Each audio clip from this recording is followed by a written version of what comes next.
আর ইরানের যে রাষ্ট্র কাঠামো তথা নির্বাচন হয় ঠিকই, প্রেসিডেন্ট আছে ঠিকই, কিন্তু সুপ্রিম লিডারের কাছে রাষ্ট্রীয় কাঠামোর মধ্যেই যে ক্ষমতা দেওয়া আছে, এইটা যারা ইরানের সংবিধান নিয়ে একটু স্টাডি করেছে তারা অবশ্যই দেখতে পাবেন যে ইরানের সংসদে কোনো আইন পাশ করলে এটা কার্যকর হয় না।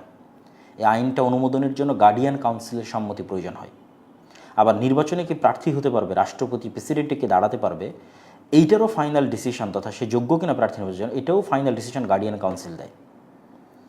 আর এই গার্ডিয়ান কাউন্সিলের 12 সদস্যের 6 জনকেই নির্ধারণ দেন সরাসরি সুপ্রিম লিডার, আর 6 জনকে নির্ধারিত করেন বিচার বিভাগ।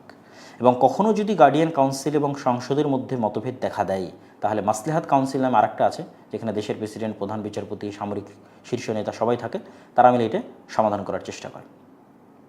আবার সুপ্রিম লিডার কে হবে এটা নির্ধারণ করার জন্য অ্যাসেম্বলি অফ এক্সপার্টস নামে আরেকটা আছে, যেই পরিষদের মেম্বার আবার 8 বছর পর নির্বাচিত হয়। তো এখানে ইরানের ব্যবস্থায় জনগণের হাতে কিছু ক্ষমতা থাকলেও রাষ্ট্রীয় কাঠামোর মধ্যেই মূল নিয়ন্ত্রণ সুপ্রিম লিডারের হাতে থাকে। ফলত এখানে কেউ একজন মারা গেলেই, সুপ্রিম লিডার নিহত হলেই পুরো ব্যবস্থার পতন হবে, এটা একটু জটিল।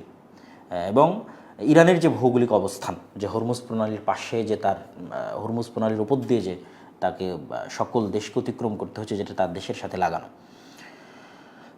তো এটা ছিল ইরান এবং ইসরায়েল বা ইরান এবং আমেরিকার যে যুদ্ধ। একসাথে আমরা অনেকগুলো ফ্রন্টের সামারি দেখলাম, সিরিয়া দেখলাম, সৌদি আরবের সাথে আরব আমিরাতের দেখলাম, ইরান দেখলাম, ইসরায়েল দেখলাম, এবং মোটামুটি এর মধ্যে হামাসও চলে এসেছে, এর মধ্যে এই কী বলে ওর নাম আপনার হিজবুল্লাহ, লেবাননের হিজবুল্লাহ তারাও চলে এসেছে, এর মধ্যে ইয়েমেনের হুথি তারাও চলে এসেছে। এখন প্রশ্ন হচ্ছে যে এই পুরো অঞ্চলের এই সামরি যদি আপনার কাছে থাকে, এখন যদি আপনি যে জোটের আমরা অবস্থা দেখতেছি, এই জোটটা আসলে কার বিরুদ্ধে বা কী কাজের জন্য এই জোটটা, এটি তো অনেকের মধ্যে একটা প্রশ্ন। অনেকেই সরাসরি বলে ফেলতেছেন যে এই জোটটা ইরানের বিরুদ্ধে, আবার অনেকেই বলতেছেন এই জোটে কোনো কাজ হবে না, আবার অনেকে হয়তো খুব হাইপ তুলতেছেন না এই জোটে অনেক কিছু হয়ে যাবে। আসলে পলিটিক্সে সাদা কালো বলে কিছু নাই, যে এটাই ঠিক এবং এটাই বেঠিক এবং এটাই সর্বোচ্চ আর এটাই সর্বনিম্ন। পলিটিক্সে কিন্তু এরকম হয় না, এর মধ্যে অনেক কিছুই থাকে। তো সরাসরি যারা এই জোটকে ইরানের বিরুদ্ধে বলতেছেন তাদের কথা কেন ভুল, আবার এই জোট কেন খুব বেশি সাকসেসফুল হতে পারবে না, সেটাও দুটো পয়েন্টে আমি কথা বলবো। আচ্ছা, কেন সরাসরি এটি ইরানের বিরুদ্ধে নয়? 2023 সালে সৌদি আরবের সাথে চীনের মধ্যস্থতায় ইরানের একটা চুক্তি হয়েছিল, এবং এই চুক্তির ফলশ্রুতিতে এখন পর্যন্ত কিন্তু এই দুই দেশ আর এক দেশের উপর সরাসরি কোনো আক্রমণে যায়নি। এমনকি আপনারা সবাই নিউজ দেখেছেন যে 2026 সালে সৌদি কিন্তু তার ভূখণ্ড মার্কিন যে আকাশ দিয়ে যে ব্যবহার করে ইরানে হামলা, এটার জন্য কিন্তু ব্যবহারের অনুমতি দেয়নি। এবং পাকিস্তান যে মধ্যস্থতা করার চেষ্টা করতেছে, এটা কিন্তু অবশ্যই সৌদি আরবের যদি অনুমোদন না থাকতো বা সৌদি আরবের যদি আগ্রহ না থাকতো, তাহলে কিন্তু সে এটা করতো না। এবং ওই রিজিয়নে, ওই এলাকায় যারা আছে, বিশেষ করে সৌদি আরব এবং আর যারা আছে, তারা কখনোই এটা বেয়ার করার মতো তাদের চিন্তা চেতনা নাই যে এই অঞ্চলটা যুদ্ধ লেগে থাকুক বা সবার ঘরে আগুন লেগে যাক। ফলত এটা কখনোই তারা চায় না যে এখানে একটা ফুল স্কেলে একটা ওয়ার, একটা যুদ্ধ শুরু হোক। ফলত সৌদি আরবও চায় যে এই যুদ্ধটাকে কোনোভাবে প্রশমিত এবং কোনোভাবে একটা যুদ্ধবিরতি চুক্তির মধ্যে নিয়ে আসা যায় কি না, এটা ওই অঞ্চলের সকল দেশের একটা অন্যতম স্বার্থ। তো এখানে প্রশ্ন আসতে পারে, তাহলে সৌদি আরবের যে হুথিদের উপর হামলা এবং কিছুদিন পূর্বে ইরাকের যে পিএমএফ তাদের উপরও যে হামলা করেছে সৌদি আরব, ইরাকে যারা ছিল, এবং সেখানে ইরানের আইআরজিসির অনেকেই মারা গেছে, এইটার সমাধান, এইটার অ্যান্সারটা আসলে কি? আপনি তুরস্ক বলেন, পাকিস্তান বলেন এবং সৌদি আরব বলেন, মোটামুটি সবাই একমত, যেটা আমি আবারও বলতেছি যে লাস্ট 3-4 দিন আগে আহমাদ আশারার যে লম্বা ইন্টারভিউ আছে সেখানে সে ক্লিয়ার করেছে যে তারা সকলেই ইরানের যে সার্বভৌমত্ব এটাকে স্বীকার করে এবং ইরানের সার্বভৌমত্বকে রেসপেক্ট করে, কিন্তু ইরানের যারা প্রক্সি আছে এইটাকে তারা অ্যাকসেপ্ট করে না। এটা আহমাদ আশারা খুব ক্লিয়ারলি বলেছে যে আমরা ইরানের যে সেলফ সভারিনিটি আছে এটাকে সাপোর্ট করি, কিন্তু ইরানের যে প্রক্সি লেবাননে আছে হিজবুল্লাহ, যারা আমাদেরকে হত্যা করেছে, অথবা ইরানের যে প্রক্সি ইরাকে আছে, অথবা ইরানের যে প্রক্সি ইয়েমেনে আছে, এই প্রক্সিটাকে তারা, মানে এটা তাদের রেড লাইন, কিন্তু ইরানের যে সভারিনিটি এটাকে তারা সাপোর্ট করে। এবং আমার ধারণা, আল্লাহু আলাম, আমি জানি না, যে এখন যারা ইরানের পলিটিক্যাল লিডার আছে, ধর্মীয় লিডার না বা আইআরজিসি না, পলিটিক্যাল লিডার আছে, তারাও কিছুটা এই ধারণার সাথে একমত। এবং আন্ডার টেবিলে যে কথোপকথন এবং যে যোগাযোগগুলো হয় সেটার মধ্যে অবশ্যই এই আন্ডারস্ট্যান্ডিংটা আছে যে সরাসরি সৌদি যখন ইয়েমেনের হুতিতে আক্রমণ করতেছে হুতিদের, তখন সরাসরি ইরান গিয়ে সৌদি আরবে আক্রমণ করতেছে না, অথবা সৌদি আরব সরাসরি ইরানে গিয়ে আক্রমণ করতেছে না। এই একটা আন্ডারস্ট্যান্ডিং আছে যে ইরানের যে সভরিনিটি এটাকে সাপোর্ট করতেছে, কিন্তু ইরানের যারা প্রক্সি তাদেরকে সাপোর্ট করতেছে না। এইরকম একটা আন্ডারস্ট্যান্ডিং এবং ধারণা পরস্পরের মধ্যে আছে। তো বর্তমান চুক্তিটা আসলে কী জন্য? বর্তমান চুক্তির কোনো উপকার বা কোনো কার্যকারিতা আছে কিনা এবং কী জন্য বর্তমান চুক্তিটা হচ্ছে? বর্তমান চুক্তির যে নাম দেওয়া হয়েছে মক্কা জয়েন্ট ডিফেন্স এগ্রিমেন্ট, এবং যেটা আসলে 2025 সালের 17 সেপ্টেম্বরে সৌদি আরব এবং পাকিস্তানের যে চুক্তি হয়েছিল সেটার একটা এক্সটেন্ডেড ভার্সন, সরাসরি ওই চুক্তি নয় কিন্তু তার সাথে আরও একটা দেশ যুক্ত হয়ে ত্রিপক্ষীয় একটা চুক্তি, এবং মুসলিম বিশ্বের মধ্যে এটা ফার্স্ট একটা সামরিক চুক্তি। যদি সামরিক চুক্তির দৃষ্টিকোণ থেকে দেখা হয় তাহলে প্রথম। এই চুক্তিটার প্রয়োজন কেন পড়লো? যখন ইরান এবং আমেরিকার মধ্যে যুদ্ধ শুরু হলো তখন আরব বিশ্বের দেশগুলো যে দীর্ঘদিন গালফ ওয়ারের পরে তথা ইরাকের কুয়েত এবং আক্রমণের পরের যে যুদ্ধের সময়গুলো ছিল ওই সময় থেকে নিয়ে আজ পর্যন্ত তারা যে আমেরিকার একটা নিরাপত্তা ছায়ার মধ্যে ছিল এবং তাদের যে একটা বিশ্বাস ছিল যে আমেরিকা তাদেরকে যে কোনো রকমের হামলা থেকে রক্ষা করতে পারে এবং বাঁচাতে পারে, ইরান এবং আমেরিকার এই যুদ্ধে তাদের এই ধারণাটা অনেকটাই পাল্টে গেছে। এবং সবচেয়ে বেশি যেটা পরিবর্তন হয়েছে সেটা হচ্ছে আমেরিকার কাছে মোস্ট ইম্পর্টেন্ট হচ্ছে ইসরায়েল, তথা তার সকল সাপোর্ট দিয়ে সে যদি কাউকে প্রথমে বাঁচাতে পারে সেটা ইসরায়েলকে বাঁচাতে চাইবে, এবং ইসরায়েলকে বাঁচাতে গিয়ে যদি আর অন্য কোনো দেশকে সে বাঁচাতে না পারে তাহলে সে বাঁচাবে না। তাহলে তার ইন্টারসেপ্টর তথা উপর থেকে মিসাইল আসলে সেটাকে যে ধ্বংস করবে নিচ থেকে, এটা যদি তার শেষ হয়ে যায়, শর্ট পড়ে, তাহলে আগে সৌদিকে দিবে, আগে কুয়েতকে দিবে, আগে দুবাইকে দিবে, আগে কাতারকে দিবে না, আগে ইসরায়েলকে দেবে, আগে ইসরায়েলকে দিবে। মোটামুটি এই জিনিসটা আরব বিশ্বের সকল দেশের কাছে পরিষ্কার যে আমেরিকার যে নিরাপত্তা ছাতার মধ্যে আমরা আছি, এই নিরাপত্তা ছাতাতে আমাদের 100% স্বার্থ পুরোপুরি রক্ষা হচ্ছে না। এবং ইরানের সাথে যে যুদ্ধবিরতি প্রক্রিয়া, এই প্রক্রিয়ার মধ্যেও উপসাগরীয় দেশগুলোর যে স্বার্থ পুরোপুরি রক্ষা হচ্ছে এটা তারা মনে করতেছে যে হচ্ছে না। ফলত তাদের মধ্যে এই জিনিসটা অটোমেটিক প্রবেশ করে গেছে যে তাদের আসলে আমেরিকার বলয় থেকে বের হয়ে অন্য আর একটা কিছু চিন্তা করতে হবে। এবং এখানে আরও একটা জিনিস, কিছুদিন পূর্বে আপনারা অনেকেই নিউজ দেখেছেন যে আমেরিকার সাথে ট্রাম্পের সৌদি আরবের সাথে আমেরিকার একটা নিউক্লিয়ার চুক্তি স্বাক্ষরিত হয়েছিল, এবং এই চুক্তি স্বাক্ষরিত হওয়ার পর কিন্তু সোশ্যাল মিডিয়াতে ট্রাম্প স্পষ্ট ভাষায় লিখেছে যে যতক্ষণ সৌদি আরব আব্রাহাম অ্যাকর্ডে যোগ না দিবে, আব্রাহাম অ্যাকর্ড মানে আসলে ইসরায়েলকে স্বীকৃতি দেওয়া, ততক্ষণ আসলে এটা সামনের দিকে আগাবে না। তথা সৌদি আরবের সাথে ইসরায়েলের কূটনৈতিক সম্পর্ক স্বাভাবিক না হলে ইউরেনিয়াম ইনরিচমেন্টের যে চুক্তি, এই চুক্তিটা আসলে কার্যকরী হবে না। তো এইরকম অনেক ক্ষেত্রে আমেরিকা একটা শর্ত দেয় যে ইসরায়েলের সাথে সম্পর্ক স্বাভাবিকীকরণ, আর তার বিপরীতে আরব বিশ্বগুলো যে শর্তটা দেয় সেটা হচ্ছে স্বাধীন ফিলিস্তিন রাষ্ট্র প্রতিষ্ঠা। তো এই সবগুলো বিষয় নিয়ে তাদের একটা চিন্তা তৈরি হয়েছে যে আসলে তাদের অন্য কিছু চিন্তা করতে হবে, এবং এই অন্য কিছু চিন্তা থেকেই মূলত এই যে জোটটা তৈরি হচ্ছে যে তুরস্ক, পাকিস্তান এবং সৌদি আরব যে নিজেরাই এই রিজিয়ন, এই মধ্যপ্রাচ্যের সমস্যার সমাধান আমরা করতে পারি কি না। এবং এইটা যে আমেরিকা এবং ইসরায়েলের বলয় থেকে বের হয়ে গিয়ে একটা আলাদা কিছু, সরাসরি ইরানের বলয়ও নয়, সরাসরি ইসরায়েলের বলয়ও নয়, আলাদা কিছু, এটার আর একটা প্রমাণ ওই যে আমিরাতের সাথে যে কনফ্লিক্টের কথা উল্লেখ করেছিলাম, ওইটা যদি মাথায় রাখেন তাহলে বুঝতে পারবেন যে আমিরাত, ইসরায়েল, ভারত, গ্রিস এদের সেম চিন্তা যে ইরানকে পরিপূর্ণরূপে ধ্বংস করে দাও, জাস্ট এটাই সমাধান। কিন্তু সৌদি আরব এবং অন্য যারা গালফ কান্ট্রি আছে এবং তুরস্ক, এবং এটা আমি আরও কিছু ডকুমেন্ট দিব, তারা কিন্তু এটা বিশ্বাস করে না যে না, ইরানকে পরিপূর্ণরূপে ধ্বংস করে দিলে এটা সমাধান হবে। ফলত এখানে আরও একটা আলাদা জোট কিন্তু আসতে পারে, এই সেম সামরিক জোট ইসরায়েল, ভারত, এমনকি ওটাতে আমিরাতও ইনক্লুড হতে পারে, এরকম আরেকটা জোট কিন্তু আসতে পারে। তো এটা যে আমেরিকা এবং ইসরায়েলের বাইরে গিয়ে ভিন্ন আরেকটা জোট গড়ে উঠতেছে, এটাতে সন্দেহের বিন্দুমাত্র অবকাশ নাই। এখানে অনেকেই বলতে পারেন যে আরব বিশ্বের দেশগুলো বা এখানে যে তিনটে দেশ আছে, তিনটেই তো আমেরিকার সাথে কানেক্টেড। আসিম মুনির বলেন, ফিল্ড মার্শাল আসিম মুনির বলেন, অথবা তারা তো এক ধাপে গিয়ে বলছে যে শান্তি চুক্তির জন্য তারা ডোনাল্ড ট্রাম্পকে মনোনয়ন দেবে। আবার রিসেপ তাইয়িপ এরদোগান বলেন, তার প্রশংসায় তো সবসময় ডোনাল্ড ট্রাম্প পঞ্চমুখ থাকে। আবার সৌদি আরবের সাথে তো ঐতিহাসিকভাবে আমেরিকার যে সম্পর্ক, তাহলে এটা তো একটা অনেক আমেরিকারই একটা বলয়। এখানে একটা জিনিস আমি মনে করি, আমি আমার বহু বক্তব্যে বলেছিলাম এবং এখনও বলি যে ইসরায়েলকে আমেরিকা জুলুম করার কারণে যে পরিমাণ না সহযোগিতা করে, তার চেয়ে বেশি সহযোগিতা করে ইসরায়েলকে মাজলুম মনে করে। এবং এই ন্যারেটিভটা ইসরায়েল ইউরোপ এবং আমেরিকায় প্রতিষ্ঠা করতে সাকসেস হয়েছে। হিটলারের যে আক্রমণ, সে আক্রমণকে বিক্রি করে, 60 লক্ষ ইহুদিকে হত্যা করার যে ঘটনা, এটাকে বিক্রি করে তারা তাদের যে সেন্টিমেন্ট, তাদের যে আবেগ, যে আমরা মাজলুম, আমাদের থাকার জায়গা নেই, তো ওই সেম জায়গায় আপনি নিশ্চিত থাকেন আল্লাহর কোরআনের আয়াত অনুযায়ী যে ইহুদিদের চাইতে, হিন্দুদের চাইতে খ্রিস্টানরা মুসলমানদের অনেক নিকটবর্তী, এবং কিয়ামত পর্যন্ত যারা ইসলাম গ্রহণ করবে খ্রিস্টানরা ইসলাম গ্রহণ করবে। এবং কিয়ামতের পূর্ব মুহূর্তে তৃতীয় কোনো পক্ষের সাথে যে যুদ্ধ হবে, এটা কিন্তু খ্রিস্টানরা মুসলমানদের সাথে থাকবে। হ্যাঁ, পরবর্তীতে খ্রিস্টানরা আবার আলাদা হয়ে যাবে এবং খ্রিস্টানদের সাথে মুসলমানদের যুদ্ধ হবে, কিন্তু তারা বেশি নিয়ার টু দ্য মুসলমানদের বেশি কাছে।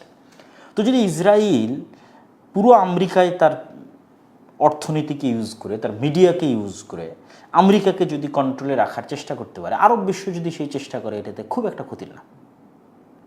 তারাও যদি এই চেষ্টা করে যে আমরা আমেরিকাকে কন্ট্রোল করতে চাই টাকা পয়সা দিয়ে, যেভাবে হোক বুঝিয়ে, এবং এটার যে কিছুটা হলেও কার্যকারিতা আছে, এটা কিন্তু আমি বলতেছি না, পররাষ্ট্রমন্ত্রী যিনি আছে ইরানের, উনি কিন্তু স্বীকার করেছেন। কেননা আমেরিকার প্ল্যান ছিল যে শুধু আকাশ হামলার মধ্যে সীমাবদ্ধ না থেকে স্থল অভিযানে যাওয়া, এবং স্থল অভিযানে যাওয়ার জন্য তাদের ফার্স্ট টার্গেট ছিল কুর্দি। তো সেখানে কিন্তু তিনি এক সাক্ষাৎকারে স্বীকার করেছেন যে কুর্দি যোদ্ধাদের দিয়ে আমেরিকা এবং ইসরায়েল মিলে স্থল অভিযান চালিয়ে ইরানের ভেতরে যে ঢোকার চেষ্টা করেছিল, এইটা একমাত্র তুরস্ক এবং তুরস্কের ইন্টেলিজেন্স এবং তুরস্কের প্রেসিডেন্ট রিসেপ তাইয়িপ এরদোগান তাদের হস্তক্ষেপে এটা বাধাপ্রাপ্ত হয়।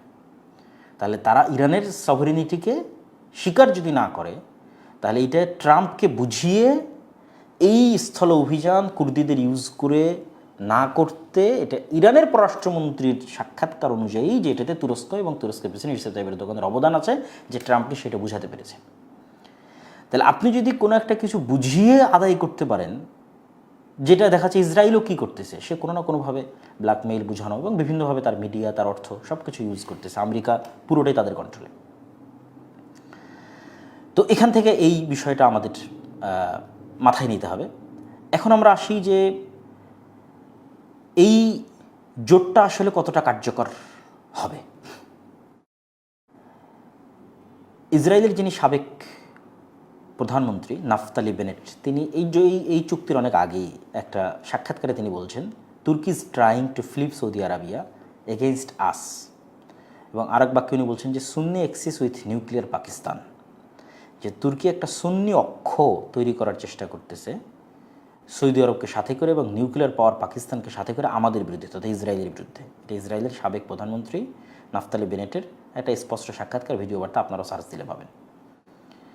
তো এই জোটটার যে ন্যূনতম কার্যকারিতা আছে, এটা কিন্তু ইসরায়েলের সাবেক প্রধানমন্ত্রীর বক্তব্য থেকেই কিছুটা আইডিয়া পাওয়া যায়। কিন্তু অতটাও আশাবাদী হওয়ার মতো কিছু নাই, কি জন্য, যে এখন পর্যন্ত মুসলমানেরা যতগুলো জোট তৈরি করেছে, ওআইসি বলেন, D8 বলেন, GCC বলেন, ওপেক বলেন, কোনোটাই, আরব লীগ বলেন, সেইভাবে আসলে দিন শেষে ফাংশনাল করেনি। আজকে আমি একমত হলাম, কালকে আমার এবং আপনার স্বার্থ মিলল না, আমরা আলাদা হয়ে গেলাম। এবং অনেকেই এটাকে মনে করতেছেন যে মুসলিম ন্যাটো, আসলে ন্যাটোর ধারে কাছে যাওয়ার মতো এই জোট নয়। কেন ন্যাটোর ধারে কাছে যাওয়ার মতো নয়? ধরেন ন্যাটোর যদি কোনো একটা কান্ট্রি, ধরেন পোল্যান্ড যদি এখন আক্রান্ত হয়, তাহলে পোল্যান্ড আক্রান্ত হওয়ার পর ন্যাটোকে ভাবতে হবে না যে কোন পথে সৈন্য পাঠাবে, কোন বিমান ঘাঁটি ব্যবহার করবে, কে কমান্ড করবে, ঠিক আছে, কোন রেডিও ফ্রিকোয়েন্সিতে কে কথা বলবে, ঠিক আছে, এগুলো সবই পূর্ব থেকে exercise, doctrine, logistic support, command structure, all everything, joint defence council, ঠিক আছে, পার্মানেন্ট মিলিটারি হেডকোয়ার্টার, সব কিছু একদম এর জন্য আলাদা সেনাবাহিনী, আলাদা ব্যবস্থা, আলাদা training, all everything set up. এই জায়গায় কিন্তু আসলে এটা কিছুই নাই, জাস্ট ন্যাটোর আর্টিকেল 5টা এখানে ইউজ করা হয়েছে যে একটা দেশের উপর হামলা হলে আরেকটা দেশ হামলা করবে, কিন্তু তাদের সমন্বিত কোনো সেনাবাহিনী, সেই সমন্বিত সেনাবাহিনী কীভাবে পদক্ষেপ নেবে, কোথায় হামলা হলে, কীভাবে হামলা হলে, হুথিরা সৌদিতে হামলা করতেছে, এটা কি পাকিস্তান তার উপর হামলা মনে করবে কিনা, বেলুচিস্তান, আফগানিস্তানের সাথে পাকিস্তানের যুদ্ধ হচ্ছে, এইটাকে সৌদি তার উপর হামলা মনে করবে কিনা। আবার তুরস্কেরও তো সমস্যার অভাব নাই, তুরস্কের সাথে কুর্দিদের প্রবলেম, তুরস্কের সাথে গ্রিসের প্রবলেম, ওইটাকে পাকিস্তান এবং সৌদি আরব মনে করবে কিনা যে আমাদের উপর হামলা। তো মুসলমানদের অতীতে যত জোট তৈরি হয়েছে কোনোটাই শেষ পর্যন্ত খুব বেশি ফাংশনাল হয়নি। ন্যাটো অথবা ইউরোপীয় ইউনিয়ন এগুলো বেশি সাকসেসফুল হওয়ার কারণ হচ্ছে যে সেখানে লিডারশিপ আছে এবং একজনের কথা না মানলে এবং একটা কাঠামো আছে যেখানে কেউ কোনো কথা অমান্য করলে আরেকজন সেটাকে অ্যাকাউন্টেবল করতে পারে, জবাবদিহিতার আওতায় নিয়ে আসতে পারে। যেমন ধরেন ন্যাটোতে যদি আমেরিকা যা বলে সেটি, ইউরোপীয় ইউনিয়নে যদি ফ্রান্স এবং জার্মানি এবং তাদের যে গণতান্ত্রিক যে মডেল আছে মডেলের মধ্যে একটা দেশ যদি রাজিও না হয় কিন্তু যদি বেশি ভোটে সেটা পাস হয় সে সেটা মানতে বাধ্য, মানে অ্যাকাউন্টেবল। কিন্তু মুসলমানদের মধ্যে অতীতে যত উদ্যোগ নেওয়া হয়েছে কোনোটাতে এরকম অ্যাকাউন্টেবল করার কোনো সিস্টেম তৈরি হয়নি, যে পাকিস্তান যদি পরবর্তীতে যুক্ত না হয় বা সৌদি যদি যুক্ত না হয় অথবা তুরস্ক যুক্ত না হয় কে তাদেরকে বাধ্য করবে? No answer. ফলত এই জোট সম্পর্কে যে খুব বেশি আশাবাদী হওয়ার মতো কিছু আছে তাও কিন্তু নয়। জাস্ট একটা কথা বলে আমি আমার বক্তব্যের শেষের দিকে যাব। হ্যাঁ, এই জোট যদি ডিফেন্সিভ হোক অথবা আক্রমণাত্মক হোক অথবা রক্ষণাত্মক হোক, তারা যদি তাদের পরস্পরের যে প্রযুক্তিগুলো আছে এগুলোকে ব্যবহার করে গঠনমূলক নিজেদের মধ্যেই যুদ্ধ করার জন্য যত ধরনের সরঞ্জাম প্রয়োজন তার সবই প্রযুক্তি আদান প্রদানের মাধ্যমে নিজেদেরকে শক্তিশালী করার পিছনে তাদের প্রযুক্তিগুলো লাগায়। যেমন তুরস্ক তার যে বাইরাক্তার যে ড্রোন আছে, পাকিস্তান তার যে পারমাণবিক আছে, এরা পরস্পরকে যদি তাদের প্রযুক্তি দিয়ে এই স্বয়ংসম্পূর্ণ হওয়ার দিকে যদি সামনের দিকে এগিয়ে যায়, সরাসরি যুদ্ধকেন্দ্রিক না, গঠনমূলক এবং কাঠামোগত, তাহলে এটা অবশ্যই দীর্ঘমেয়াদে মুসলমানদের জন্য সকল দিক থেকে উপকারী এবং কার্যকরী। সর্বশেষে যেটা বলতে চাই যে এই জোটের কারণে কি ইরান এবং আমেরিকার যে যুদ্ধ এটা থামবে এবং এটা কি কোনো সমাধান হবে? দেখেন, রাশিয়া এবং ইউক্রেনের যুদ্ধ কি থেমেছে? হামাসের আক্রমণের পর এখন পর্যন্ত কি মধ্যপ্রাচ্য শান্ত হয়েছে? হয়নি। তো বেশিরভাগ বিশ্লেষকদের মন্তব্য যে খুবই কম সম্ভাবনা থামার, কেননা হরমুজ নিয়ে তো কেউ ছাড় দিচ্ছে না। আমেরিকা বা গালফ কান্ট্রিগুলো চাচ্ছে হরমুজ আগের অবস্থায় ফিরে যাক, আর ইরানের কাছে একমাত্র অস্ত্র যেটা এখন তার কাছে সবচেয়ে শক্তিশালী হরমুজের কন্ট্রোল যদি সে নিজের হাতে না রাখতে পারে তাহলে সে যে কোনো চুক্তির টেবিলে সে তার হাত নিচে থাকবে, আপার হ্যান্ড থাকতে পারবে না সে। ফলত ইরান চাইবে যে সে আপার হ্যান্ড থাকুক। কীভাবে থাকবে? হরমুজ যদি তার কন্ট্রোলে থাকে। তাহলে হরমুজ নিয়ে যতক্ষণ সমাধান না হচ্ছে ততক্ষণ এখানে যুদ্ধেরও কোনো সমাধান নাই, আলটিমেটলি কোনো সমাধান নাই। ফলত যদি এই যুদ্ধ না থামে তাহলে পুরো মধ্যপ্রাচ্য এই যুদ্ধের আওতায় চলে আসতে পারে। আল্লাহ আলম, আমরা চাই না যে আসুক, বরং নিরাপত্তা বজায় থাকুক, দেশগুলো নিরাপদ হোক, মুসলমানদের রক্ত কম ঝরুক, এটাই আমাদের চাওয়া। কিন্তু সার্বিক পরিবেশ পরিস্থিতি এখন পর্যন্ত আমাদের দৃষ্টিতে যে খুব ভালোর দিকে এগিয়ে যাচ্ছে এরকম নয়। তো আমি আমার কথার কনক্লুশনে চলে আসি যে মক্কার মতো একটা পবিত্র জায়গায় শুক্রবারের দিন জুমার সালাতের যে পরপরই যে গুরুত্বপূর্ণ একটা চুক্তি সাধিত হলো, এই চুক্তির বিষয়ে আমাদের চিন্তা চেতনা কী তা আমি আপনাদের সামনে যদি একদম এক বাক্যে সামারি করি যে যদি এটাকে গঠনমূলক কাজে লাগানো হয় দীর্ঘমেয়াদে ভালো, আদারওয়াইজ এখন শর্ট টার্মে আপনি মনে করছেন যে খুবই ভালো কিছু অথবা খুবই খারাপ কিছু, আসলে কোনোটাই নয়। এবং এখানে সাদা কালো যে কেউ কারো খুব বড় শত্রু যে না এটা ইরানের বিরুদ্ধে হতো বা না এটা আমেরিকা ইসরায়েলের বিরুদ্ধে বা আমেরিকা ইসরায়েলের পক্ষে, আসলে এরকমও না। এখানে প্রত্যেকটাই একটা আর একটার সাথে বিভিন্ন লেয়ারে বিভিন্নভাবে কানেক্টেড, যেটা আমি আমার পক্ষে যতদূর সম্ভব আমি পুরো এই অঞ্চলের একটা সিনারি আপনাদের সামনে তুলে ধরার চেষ্টা করেছি। আশা করি এটাতে আপনাদের সামনে ক্লিয়ার হয়েছে। সর্বোপরি দক্ষিণ এশিয়া মানে আমাদের বাংলাদেশের এই ধরনের জোটে আসলে যুক্ত হওয়া উচিত কিনা। বাংলাদেশের মতো দেশ যে জায়গায় আছে, যেই দেশের চারিদিকে হিন্দুত্ববাদী ব্রাহ্মণ্যবাদী শক্তি ঘিরে আছে, এই জায়গায় বাংলাদেশের স্বাধীনতার জন্য মুসলিম বিশ্বের সাথে যতভাবে যেভাবে কানেক্টেড হওয়া পসিবল, এটাই বাংলাদেশের একমাত্র বাঁচার রাস্তা। এবং আন্তর্জাতিক বিশ্বের সাথে, সেটা আমেরিকা হোক, সেটা চায়না হোক, সেটা ইউরোপ হোক, তাদের সাথে যত বেশি কানেক্টেড হওয়া যাবে তত আপনি এই যে ডিপেন্ডেন্সি পার্শ্ববর্তী প্রতিবেশী রাষ্ট্রের উপর যে আপনার নির্ভরশীলতা, এটার থেকে বেরিয়ে আসতে পারবেন। ফলত পাকিস্তানের যা আছে পারমাণবিক বোম বাদ দিলে বা আর অন্য অন্য কিছু বাদ দিলে, জনবলের দিক থেকে যদি চিন্তা করি, বাংলাদেশ আর্মি অনেক ক্যাপাবল জনবলের দিক থেকে। তাহলে যেই সার্ভিসটা পাকিস্তান দিতে পারবে, সৌদি আরবকে দিতে পারবে, অন্য আরব দেশকে দিতে পারবে, সেটা বাংলাদেশও দিতে পারবে। ফলত আমি মনে করি অবশ্যই বাংলাদেশের এই ধরনের যত জোট যেগুলোতে মুসলিম বিশ্ব কানেক্টেড হবে, মুসলিম রাষ্ট্রগুলো কানেক্টেড হবে, সেগুলোতে বাংলাদেশের যুক্ত হওয়া উচিত। দীর্ঘমেয়াদে এগুলো অবশ্যই বাংলাদেশের জন্য উপকারী এবং কার্যকরী হবে। তো আমি সর্বশেষে আপনাদের যদি কোনো প্রশ্ন থেকে থাকে, আমি আজকের এই সংক্ষিপ্ত যে লাইভ আপনাদের সাথে কানেক্টেড ছিলাম, এই লাইভে আপনাদের প্রশ্নোত্তরগুলো আমরা নিতে চাচ্ছি। আপনারা প্রশ্ন করতে পারেন এই রিলেটেডই। আজকে কোনো ফতোয়া বা মাসলা মাসাইল ওই রিলেটেড কোনো প্রশ্ন আপনাদের থেকে নিতে চাচ্ছি না। ভবিষ্যতে যদি আরও কখনো লাইভ করা হয় ইনশাআল্লাহ আমরা নিব। এই মুহূর্তে আপনারা যারা প্রশ্ন করতে চাচ্ছেন আমাদের আজকের এই টপিকের সাথে কানেক্টেড রেখে যে কোনো প্রশ্ন করতে পারেন।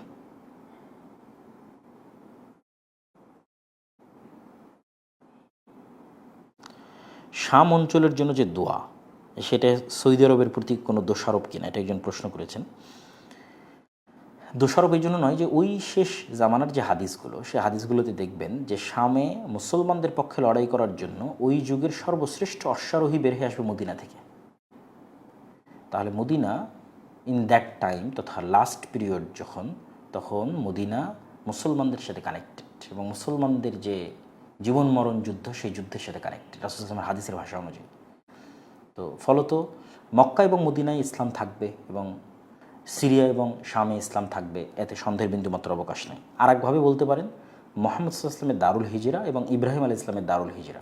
ইব্রাহিম আলাইহিস সালামের দারুল হিজরা হচ্ছে শাম, মুহাম্মদ সাল্লাল্লাহু আলাইহি ওয়াসাল্লামের দারুল হিজরা হচ্ছে মদিনা। এই দুই জায়গায় ইসলাম থাকবে কিয়ামত পর্যন্ত। একজন লিখেছেন যে আমাদের দেশে ইসলাম প্রতিষ্ঠা সম্পর্কে কিছু বলবেন।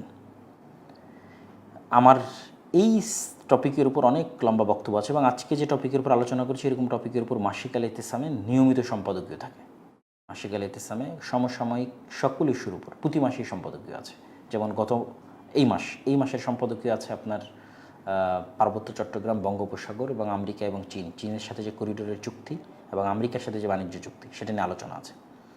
এবং তার আগের মাসের সম্পাদকীয়তে এইভাবে একটা সম্পাদকীয় আপনি পাবেন নির্বাচন কেন্দ্রিক, দুইটা সম্পাদকীয় গেছিল মাসিক আল ইতিসামে, অথবা ইতিসাম লেখে ইংরেজিতে সার্চ দিলেও আপনি পাবেন। তো সেখানেও বিস্তারিত আলোচনা করা আছে যে আসলে আমাদের রোডম্যাপটা কী হওয়া উচিত, এবং আমি বহু বক্তব্য বলেছি। এটা না ভিন্ন আর একদিন টপিকে যদি আবারও কোনো দিন কথা বলার সুযোগ হয় বলবো ইনশাল্লাহ। ইরান এবং আরব এক হওয়ার সম্ভাবনা আছে কিনা, খুবই চমৎকার প্রশ্ন করেছেন। আসলে আদর্শিক দ্বন্দ্ব যেখানে থাকে সেখানে ফাইনাল একত্রিত হওয়া খুব কঠিন। তথা যতক্ষণ ইরান শিয়া আদর্শের উপর এবং যতক্ষণ সৌদি আরব সুন্নি আদর্শের উপর, ততক্ষণ একদম হৃদয়ে হৃদয়ে এবং অন্তরে অন্তরে মিল, এটা হওয়া খুব কঠিন। এই যে এখন যেই লেভেল আছে এই লেভেলের আরেকটু বাড়তে পারে। যেমন এখনও তো এত ভয়ঙ্কর সিচুয়েশনের মধ্যেও তো ইরানও সরাসরি ক্লেম করেনি যে সে সৌদির বিরুদ্ধে ডাইরেক্ট কোনো অ্যাকশানে যাচ্ছে। হয়তো ছোটোখাটো বিভিন্ন আক্রমণ হয়েছে, কিন্তু সৌদিও কিন্তু ক্লেম করেনি যে সে ইরানে সরাসরি কোনো হামলায় যাচ্ছে। তো এই যে একটা আন্ডারস্ট্যান্ডিং লেভেল, এটার হয়তো আরও বেটার পজিশন আসতে পারে। কিন্তু যেটা আপনারা চিন্তা করতেছেন যে একদম এটা আদর্শিক যে মতবিরোধ, এই মতবিরোধের কারণে এটা এক প্রকার অসম্ভব। এবং এখানে আসলে অনেক রক্তের দাগ আছে, এখানে সিরিয়াতে রক্তের দাগ আছে, ইরাকে রক্তের দাগ আছে, ইয়েমেনে রক্তের দাগ আছে। এত রক্তের দাগ নিয়ে বরং এটা বাড়তে পারে, দ্বন্দ্বটাই বাড়তে পারে, কনফ্লিক্টই বাড়তে পারে। সমাধান হওয়ার সম্ভাবনা তো বহু দূরের কথা, কনফ্লিক্টই ইন ফিউচারে বাড়তে পারে। দেখা যাচ্ছে যে আমেরিকা যদি এখান থেকে সরে যায়, ইসরায়েল যদি এখান থেকে সরে যায়, তাহলে কার সাথে যুদ্ধ হবে? ইরান আর আরবই যুদ্ধ হবে 100%। এখন ইসরায়েল আছে, তাই একটা থার্ড পার্টির সাথে মানে তিনটা অঞ্চলে যুদ্ধ হচ্ছে, ইরান, ইসরায়েল, আরব, মানে ত্রিমুখী সংঘর্ষ। আর দেখা যাচ্ছে আমেরিকা সবার সাথে লিয়াজু করে এটাকে ঠান্ডা রাখার এবং এটা সমাধান করার চেষ্টা করছে, এরকম একটা সিচুয়েশন।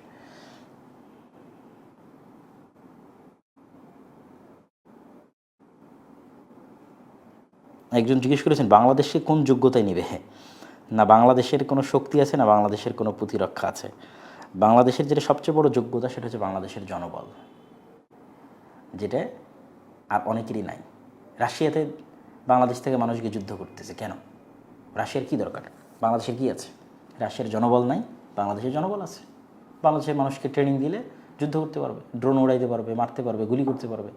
তো জনবল পৃথিবীর সবচেয়ে বড় সম্পদ। তো আপনি রাশিয়াকে চিন্তা করেন যে সেখানে কী পরিমাণ বাংলাদেশিরা যুদ্ধ করছে এবং প্রতিনিয়ত যাচ্ছে, ঠিক আছে? তো ওই সেম জিনিসটা চিন্তা করেন যে জনবলের দরকার, পুরো বিশ্বের জনবলের দরকার যুদ্ধের জন্য। এই জনবল সাপোর্ট দিতে পারবে বাংলাদেশ। এই জোটে মিশর, আলজেরিয়া, ইন্দোনেশিয়া অংশগ্রহণ করে মুসলিমরা। দেখেন মিশর অলরেডি একটা আন্ডারস্ট্যান্ডিংয়ের মধ্যেই আছে। মিশর অলরেডি একটা আন্ডারস্ট্যান্ডিংয়ের মধ্যেই আছে। সে হয়তো পরবর্তী যে কান্ট্রিগুলো এই জোটের অন্তর্ভুক্ত হবে, দেখা যাবে সবার আগে হয়তো মিশর অন্তর্ভুক্ত হবে। আমার ধারণা আর কি, যে পরবর্তীতে যারা অন্তর্ভুক্ত হবে তার মধ্যে সবার আগে মিশরই থাকতে পারে।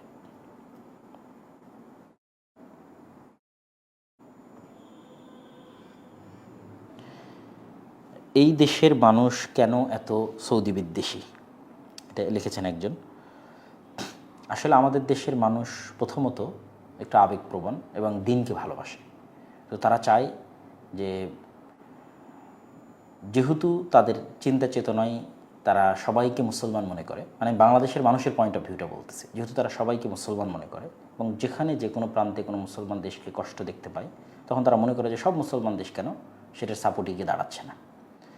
এই রকম একটা চিন্তা চেতনা থেকেই আমার মনে হয় যে বাংলাদেশের যে মিসআন্ডারস্ট্যান্ডিংটা এটা তৈরি হয়েছে।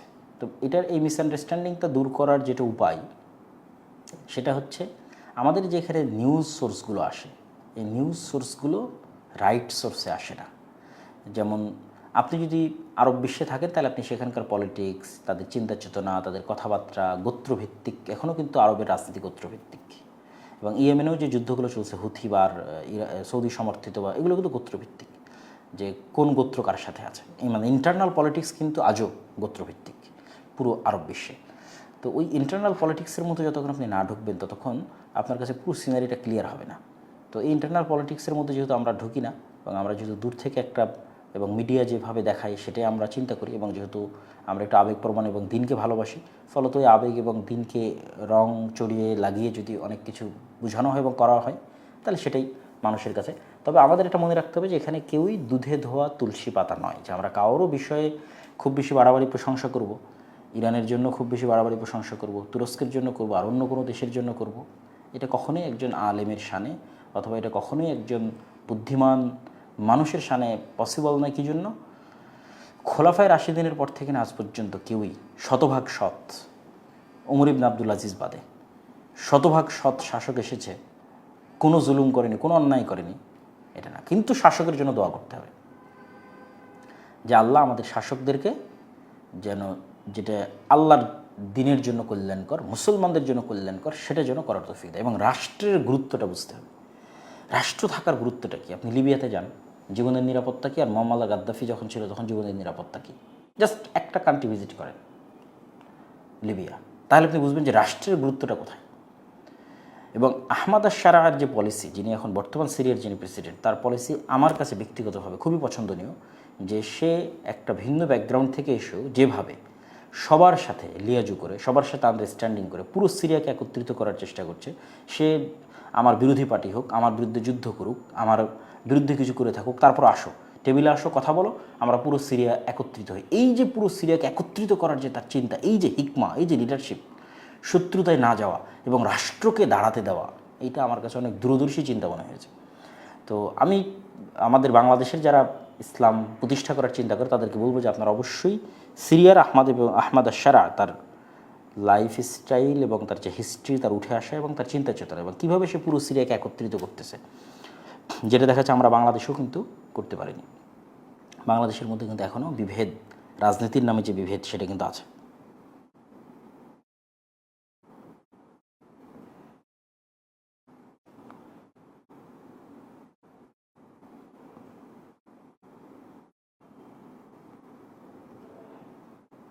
জি, মোটামুটি আমরা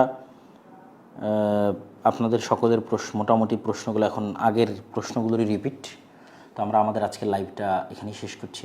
আশা করি আবারও ভবিষ্যতে কোনো লাইভে আপনাদের সাথে দেখা হবে এবং আল্লাহ সুবহানাহু ওয়া তাআলা আমাদের সত্য বলার, সত্য জানার এবং মুসলিম উম্মার মধ্যে ভ্রাতৃত্ব বাড়ানোর এবং মুসলিম উম্মার যারা নেতা আছে তাদেরকে সঠিক সিদ্ধান্ত নেওয়ার তৌফিক দান করুন। মুসলিম রাষ্ট্রগুলোকে শক্তিশালী করুন, নিজের পায়ে দাঁড়ানোর তৌফিক দান করুন। অন্যের উপর নির্ভরশীল না থেকে যদি নিজের পায়ে দাঁড়ানোর উদ্যোগ দ্বারা নিয়ে থাকে তাহলে এই উদ্যোগে আল্লাহ বরকত দিক এবং মুসলিম রাষ্ট্রগুলো যে প্রযুক্তি আছে, জ্ঞান বিজ্ঞান এবং প্রযুক্তি, ড্রোন হোক, টেকনোলজি হোক, ঠিক আছে, সকল কিছুতে, সমুদ্রে, আকাশে তারা উন্নত হোক, এটাই আমরা চাই এবং এটাই আমরা কামনা করি, এবং তার সাথে সাথে আমাদের বাংলাদেশও এগুলোর সাথে যুক্ত হোক এবং এগুলো থেকে উপকার নিক এবং এক দেশ নির্ভরতা থেকে বাংলাদেশ বেরিয়ে আসুক।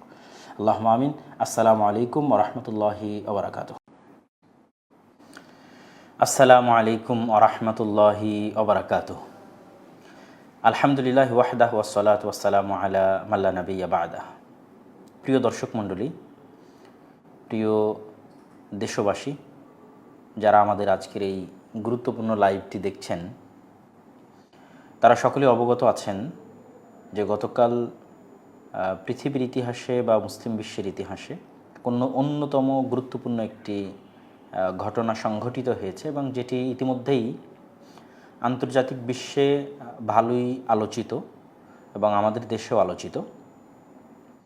যদিও এই ঘটনার প্রেক্ষাপট অনেক দীর্ঘ, যেমন ইরান এবং আমেরিকা বা ইসরায়েলের যুদ্ধ সম্পর্কে আমরা জানি, তো প্রেক্ষাপটে এই ঘটনাও আছে। ফলত এই জন্য এই বিষয়টার হাইপ বা আলোচনা এবং সমালোচনা অনেক বেশি। তো অনেকেই হয়তো এটির বিষয়টার বাস্তবতা কী, ব্যাকগ্রাউন্ড কী এবং ভবিষ্যৎ ফলাফল কী, এটি নিয়ে আলোচনা এবং সমালোচনার মধ্যে দিয়ে যাচ্ছে। সেই বিষয়টি পরিষ্কার করার জন্যই আমরা শর্ট টাইমের মধ্যে আপনাদের সাথে লাইভে যুক্ত হয়েছি। আশা করি আপনারা আমাদের কথা সুস্পষ্টভাবে শুনতে পাচ্ছেন এবং আমাদের আওয়াজ ক্লিয়ার আছে। আপনারা অবশ্যই কমেন্ট করে আমাদেরকে জানাবেন যে আপনারা আমাদের কথা শুনতে পাচ্ছেন কিনা। হ্যাঁ, প্রথমত আমরা যে তিনটি দেশের নাম শুনতেছি, সৌদি আরব, তুরস্ক, পাকিস্তান। সৌদি আরবে মুসলিম বিশ্বের সবচেয়ে পবিত্র যে ভূমি মক্কা এবং মদিনা অবস্থিত। তুরস্কের দীর্ঘদিনের খেলাফতের যে ঐতিহ্য, সেই ঐতিহ্য আছে তুরস্কে, এবং মুসলমানদের ইতিহাসের সবচেয়ে বড় ঘটনা ছিল ইস্তাম্বুল বিজয় করা বা কনস্টান্টিনোপল বিজয় করা, বা পৃথিবীর ইতিহাসের অন্যতম একটি বড় ঘটনা ছিল। ফলত আসলে ইস্তাম্বুল বা তুরস্কের সাথে মুসলমানদের একটা আন্তরিকতা এবং একটি ইতিহাস এবং ঐতিহ্য যুক্ত আছে। আর পাকিস্তান যেহেতু আমাদের প্রতিবেশী এবং দক্ষিণ এশিয়ার দেশ, আমরা সবাই জানি একমাত্র মুসলিম বিশ্বের পারমাণবিক শক্তিধর রাষ্ট্র, এবং তুরস্কের কথাও জানি যে তারা ড্রোন প্রযুক্তিতে অনেক এগিয়ে, এবং সৌদি আরবের অর্থনীতি, তেল, খনিজ ইত্যাদির কথাও আমরা অবগত আছি।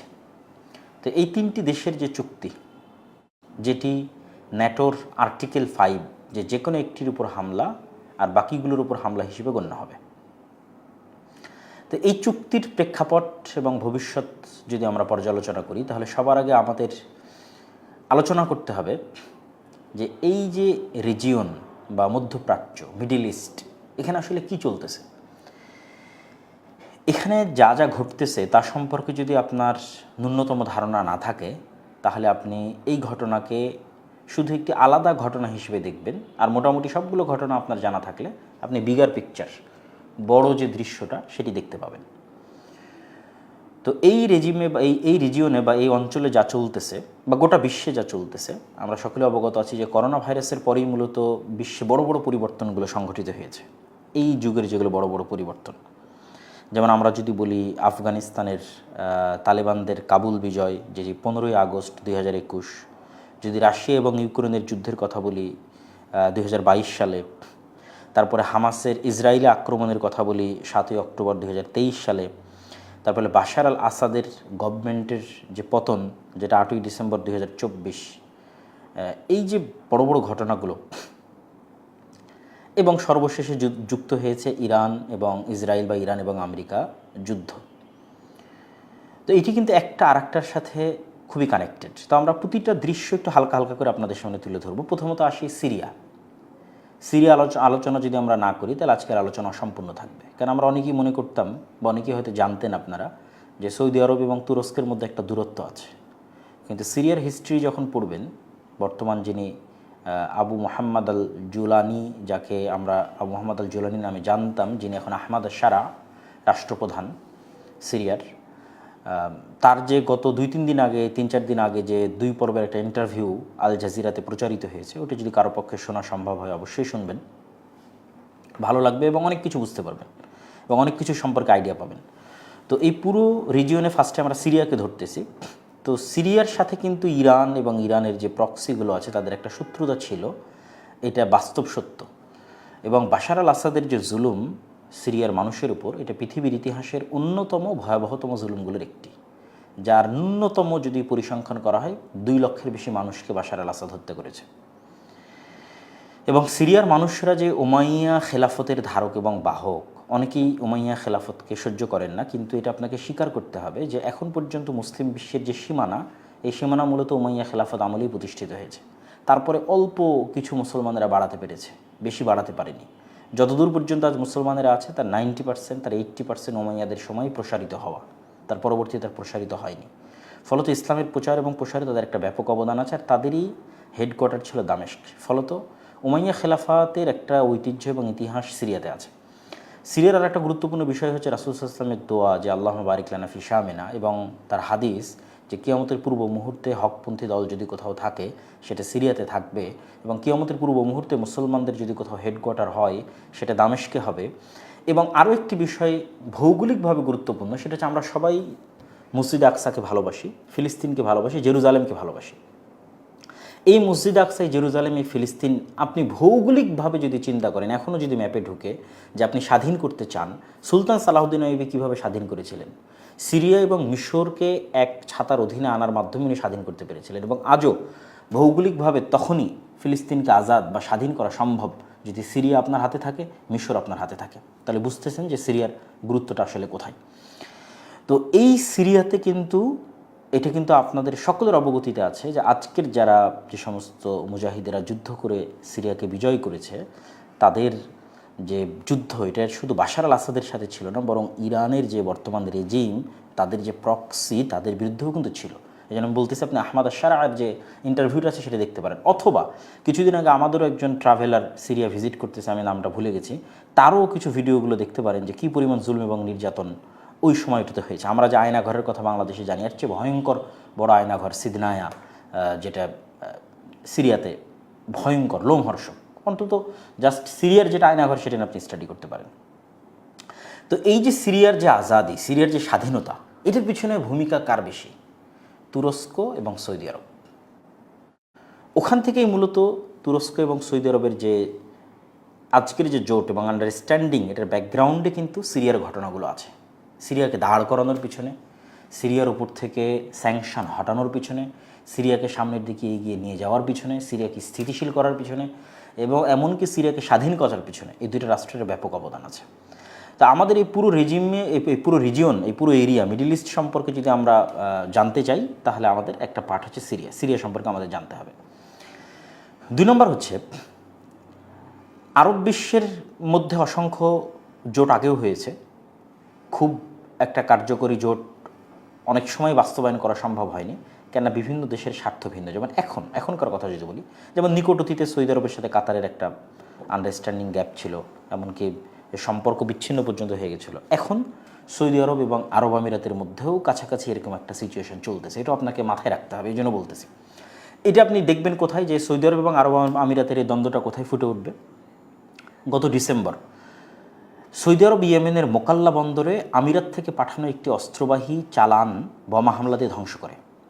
ওই অস্ত্রগুলো যাওয়ার কথা ছিল আমিরাত সমর্থিত সাউদার্ন ট্রানজিশনাল কাউন্সিল তথা এসটিসি এর কাছে। এবং চলতি মাসের শুরুতেও সৌদি নেতৃত্বাধীন জোট আমিরাতের যে গ্রুপগুলো আছে তাদের উপর ব্যাপক হামলা চালায়। এটা ইয়েমেনে। তাহলে ইয়েমেনে সৌদি এবং আমিরাত 2 গ্রুপের যে প্রক্সি আছে তারা লড়াই করতেছে। আরেকটা ফ্রন্ট, সেটা হচ্ছে সুদান। সুদানের যেটা জাতীয় সেনাবাহিনী, যেটা জেনারেল আব্দুল ফাত্তাহ আল বুরহানের নেতৃত্বাধীন, সেটাকে সাপোর্ট করতেছে সৌদি আরব। আর যেটা সুদানের SAF, যেটা সুদানের RSF, র্যাপিড সাপোর্ট ফোর্সেস, আধা সামরিক বাহিনী, যেটার নেতৃত্বে আছে হেমদাতি এরকম নামের একজন, তো তাকে সাপোর্ট করতেছে হচ্ছে আরব আমিরাত। তো সুদানের যে গৃহযুদ্ধ, সেই সুদানের গৃহযুদ্ধও কিন্তু সৌদি আরব এবং আমিরাতের মধ্যে একটা কনফ্লিক্ট চলমান আছে। এবং আজকের যে চুক্তির আমরা আলোচনা করব, এই চুক্তিতেও কিন্তু আমিরাতের কথাটা আসবে, আমরা শেষের দিকে বলবো আর কি। তো সেক্ষেত্রে আমরা 2টো বিষয় দেখলাম, একটা সিরিয়া দেখলাম এবং আর একটা সিরিয়ার সাথে ইরানের যে কনফ্লিক্ট, আর সৌদি আরবের সাথে আরব আমিরাতের যে কনফ্লিক্ট। এবার আসেন ইরান এবং ইসরায়েল, এই দুটোও কিন্তু এই অঞ্চলের মিডল ইস্টের অনেক বড় শক্তি। ইরানের সাথে বাকি সবার, ইসরায়েলের সাথেও বাকি সবার, তথা আমি যদি হেডলাইন দিই, ইরান বনাম অ্যারাবিয়ান মিডল ইস্টের সকল দেশ, ইসরায়েল বনাম মিডল ইস্টের সকল দেশ। ইরান বনাম কেন সকল দেশ? ইরানের যে বিপ্লব, এই বিপ্লবের মূল আহ্বানটাই ছিল সম্প্রসারণবাদী, যে আমাদের এই বিপ্লব, আমাদের সমমনা যত গ্রুপ আছে, যত দেশে আমাদের জনগণ আছে, সব জায়গায় এই বিপ্লব ছড়িয়ে পড়ুক। এবং এই কারণে কিন্তু ইরাক ইরান যুদ্ধ হয়েছিল সাদ্দামের সময়ে, ওইটার বিরুদ্ধে গিয়ে, যে এই বিপ্লবকে আরও অন্য দেশে ছড়িয়ে দেওয়া। এবং যে প্রক্সিগুলো আছে, ইয়েমেনের হুথি বলেন, লেবাননের হিজবুল্লাহ বলেন, এবং ইরাকে সাদ্দামের পতনের পর মোটামুটি ভালো ইরান এবং শিয়া যে মিলিশিয়া গ্রুপগুলো আছে তাদের কন্ট্রোল আছে। তো এই যে বিভিন্ন, এবং বাহরাইন, বিভিন্ন জায়গায় যেখানে যেখানে শিয়া অধ্যুষিত লোকজন আছে, সেখানে এই বিপ্লবটার সম্প্রসারণবাদী যে চিন্তা, এই চিন্তাটা অন্য আরব বিশ্বের দেশগুলোকে ইরানের সাথে একটা কনফ্লিক্টের কাছাকাছি নিয়ে গেছে। আর যেহেতু ইসরায়েল নিজেও সম্প্রসারণবাদী চিন্তায় বিশ্বাস করে, সেহেতু অটোমেটিক ইসরায়েল এবং ইরানের মধ্যে শত্রুতা শুরু হয়েছে। আচ্ছা, ইসরায়েলের সম্প্রসারণবাদ আমরা সবাই জানি ইরানের সম্প্রসারণবাদী চিন্তার চাইতে হাজারো গুণ, লক্ষ গুণ, কোটি গুণে ভয়াবহ। কী জন্য ভয়াবহ? সে আর অন্য কারো কোনো সীমানাতেও বিশ্বাস করে না, যে তার পার্শ্ববর্তী কোনো দেশের কোনো সীমানা আছে। এবং একসাথে অসংখ্য ফ্রন্টে যদি ইসরায়েলকে যুদ্ধ করা লাগে, সে দ্বিধা করে না, যেটা আপনারাও হামাসের সাথে যে যুদ্ধ, সেই যুদ্ধের সময় দেখেছেন। সে একই সাথে লেবানন ফ্রন্টে যুদ্ধ করেছে, সিরিয়াতে হামলা করেছে, হামাসের সাথে যুদ্ধ করেছে। মানে তার একসাথে যদি 10টা-15টা ফ্রন্টেও যুদ্ধ করতে হয়, তার কোনো দ্বিধা নেই। এরকম ভয়ঙ্কর একটা জায়নিস্ট এবং মানবতার বিরোধী একটা রাষ্ট্র, যেও সম্প্রসারণবাদী চিন্তায় বিশ্বাস করে, ফলত সেও ওই অঞ্চলের সকল দেশের জন্য থ্রেট। এবং এই দুই সম্প্রসারণবাদী চিন্তার কারণেই ইরান এবং ইসরায়েল এবং ইরান এবং আমেরিকার যে যুদ্ধটা আমরা দেখতেছি, এবং এই যুদ্ধে যে সাকসেস আসার কথা ছিল আমেরিকার পক্ষে, সেই সাকসেসটা পরিপূর্ণরূপে আমেরিকা না পাওয়ার পিছনে অনেকগুলো কারণ থাকতে পারে, কিন্তু দুইটা কারণ অনেক ব্যাপক। একটা হচ্ছে যে ইরানের যে মোজাইক ডক্ট্রিন বা এসিমেট্রিক যে তার যুদ্ধ পরিচালনার যে পদ্ধতি,